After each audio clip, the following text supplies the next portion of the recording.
కార్మిక వర్గ ఐక్యత నినాదంతో సిఐటియు ఆవిర్భవించిందని సిఐటియు జిల్లా కార్యదర్శి ఎండి సలీం తెలిపారు. ఆవిర్భవించిన నాటి నుండి నేటి వరకు కార్మికుల సమస్యల పరిష్కారం కోసం సిఐటియు ఎంతగానో కృషి చేస్తుందని చెప్పారు. సిఐటియు ఆవిర్భావ దినోత్సవం సందర్భంగా నల్గొండ జిల్లా కేంద్రంలోని బజార్ హమాలీ కార్మిక సంఘం కార్యాలయం వద్ద జెండా ఎగరవేశారు. ఈ సందర్భంగా సలీం మాట్లాడుతూ కార్పొరేటీకరణకు వ్యతిరేకంగా సిఐటియు అనేక ఉద్యమాలు నిర్వహించిందని తెలిపారు. బీజేపీ అధికారంలోకి వచ్చిన తర్వాత కార్మిక చట్టాలను నిర్వీర్యం చేస్తూ కార్మికుల పొట్ట కొడుతుందని అన్నారు.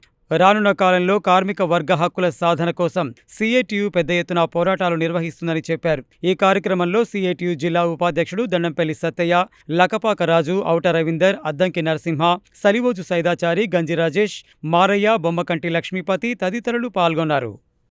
మే 30, 1970 సిఐటియు ఆవిర్భవించింది. ఆవిర్భావ దినోత్సవాన్ని ఈరోజు నల్గొండ పట్టణంలో బజార్ హమాలీ ఆఫీస్ దగ్గర ఘనంగా జెండాలు ఎగరేసేసి సిఐటియు ఆవిర్భావ దినోత్సవాన్ని ఘనంగా నిర్వహించుకోవడం అనేటటువంటి జరుగుతోంది.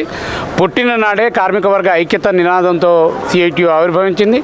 అప్పటి నుంచి 70 నుంచి ఈ రోజు వరకు అనేక సమరశీల పోరాటాలు నిర్వహించింది. ప్రభుత్వ రంగ సంస్థలను కాపాడాలని చెప్పి, అదే రకంగా కార్పొరేటీకరణకు వ్యతిరేకంగా అనేక ఉద్యమాలు నిర్వహించింది. ఇప్పుడున్నటువంటి పాలకులు, ముఖ్యంగా బీజేపీ అధికారంలోకి వచ్చిన తర్వాత కార్మిక చట్టాలన్నింటినీ కూడా నిర్వీర్యం చేస్తూ లేబర్ కోడ్లను తీసుకొచ్చింది. వాటికి రూల్స్ కూడా ఫ్రేమ్ చేసింది. ఇవన్నీ కూడా కార్మికులకు ఉరితాళ్లుగా మారేటటువంటి పరిస్థితి వస్తూ ఉంది. కాబట్టి సిఐటియు రాబోయే కాలంలో పెద్ద ఎత్తున కార్మిక వర్గ హక్కుల కోసం జీతాలు, భత్యాలు, వాళ్ళ పని ప్రదేశాల్లో జరిగేటటువంటి ప్రమాదాలు వీటి వరకే పరిమితం కాకుండా మొత్తం ఈ దేశంలో జరుగుతున్నటువంటి రాజకీయ అంశాల మీద కూడా కార్మిక వర్గాన్ని ఐక్యం చేయడం అనేటటువంటి జరుగుతుంది. రాబోయే కాలంలో ఐక్య పోరాటాలకు మరింత అవకాశం, మొత్తం కార్మిక వర్గాన్ని అంతటినీ కూడా సమీకరించేటటువంటి ప్రయత్నం చేయాల్సినటువంటి అవసరం ఉన్నది. ప్రభుత్వ రంగ సంస్థలని కార్పొరేట్కు అప్పచెప్పకుండా కార్పొరేటీకరణకు వ్యతిరేకంగా పెద్ద ఎత్తున ఉద్యమాలు చేయాల్సినటువంటి అవసరం ఉంది. ప్రభుత్వం ఇంకోవైపు నిర్బంధాన్ని కూడా ప్రయోగిస్తూ ఉంది. ఈ నిర్బంధాన్ని కూడా ఎదుర్కొని కార్మిక హక్కుల పరిరక్షణ కోసం పెద్ద ఎత్తున ఉద్యమాలు చేస్తామని చెప్పి తెలియజేస్తా ఉన్నాం. సిఐటియు 1970లో ఏర్పడిన తర్వాత ఇప్పటికీ 56 సంవత్సరాలు. ఈ 56 సంవత్సరాల కాలంలో అనేక పోరాటాలు, అనేక ఉద్యమాలు నిర్వహించి కార్మిక వర్గం వైపు నిలబడిన సంఘం సిఐటియు.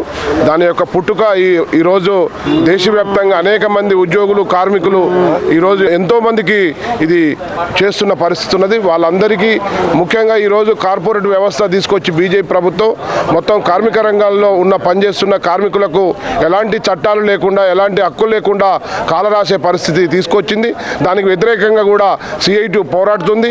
దేశవ్యాప్తంగా కార్మిక వర్గం ఉద్యోగులందరినీ కూడా అన్ని రకాలుగా ఐక్యం చేసి భవిష్యత్తులో పోరాటాలు నిర్వహిస్తామని చెప్పేసి సందర్భంగా ఈ యొక్క ఆవిర్భావ దినోత్సవ సందర్భంగా కార్మిక వర్గానికి శుభాకాంక్షలు తెలియజేస్తున్నాం. మే 30న ఆవిర్భవించడం జరిగింది. ఈరోజు సిఐటియు ఆవిర్భావ దినోత్సవాన్ని నల్గొండ పట్టణంలోని పీవీఎన్ థియేటర్ దగ్గర హమాలీ ఆఫీస్ దగ్గర నిర్వహించుకోవడం జరిగింది.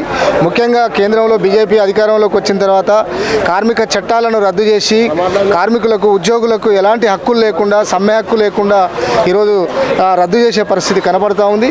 అందుకనే రాబోయే భవిష్యత్ కాలంలో కేంద్ర ప్రభుత్వం మీద ఈ కార్మిక చట్టాలను కాపాడుకోవడం కోసం, ప్రభుత్వ రంగ సంస్థలని కాపాడుకోవడం కోసం సిఐటియు అనేక పోరాటాలు, ఉద్యమాలు నిర్వహిస్తుందని చెప్పేసి సందర్భంగా తెలియజేస్తాం.